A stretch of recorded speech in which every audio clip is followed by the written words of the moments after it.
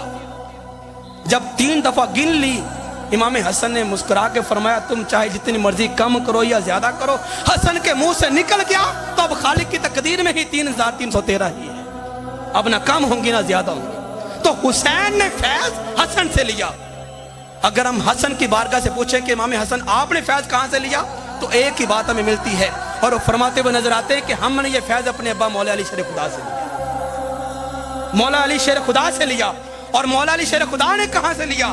آپ فرماتے ہیں، میں نظر آتے ہیں، فرماتے ہیں کہ میں سرکار کے ساتھ حج کر کے واپس مدینہ جا رہا ہوں، راستے میں 1.25 لاکھ اصحاب ہمارے ساتھ ہیں، ایک بڑی ساری پہاڑی آئی، اس پہاڑی کے اوپر سرکار جلوہ فروز ہوئے اور آواز دی، اینا علی ابن ابی طالب، علی ابن ابی طالب کہاں ہے؟ تو میں سرکار کی بارگاہ میں حاضر ہوا۔ سرکار نے پہاڑی کے اوپر مجھے کھڑے کیا اور میرا ہاتھ اپنے ہاتھ کے اندر لیا، 1.25 لاکھ اصحاب کے سامنے سرکار نے میرا ہاتھ یوں بلند کیا اور فرمایا کہ ہاذا علی، یہ علی، ہاذا اخی، یہ میں محمد کا بھائی ہے۔ فرمایا، من کنت مولا فہاذا علی مولا، قیامت تک کے لیے جس شخص کا میں محمد مولا اور ولی ہوں، اس شخص کا علی بھی مولا اور ولی ہے۔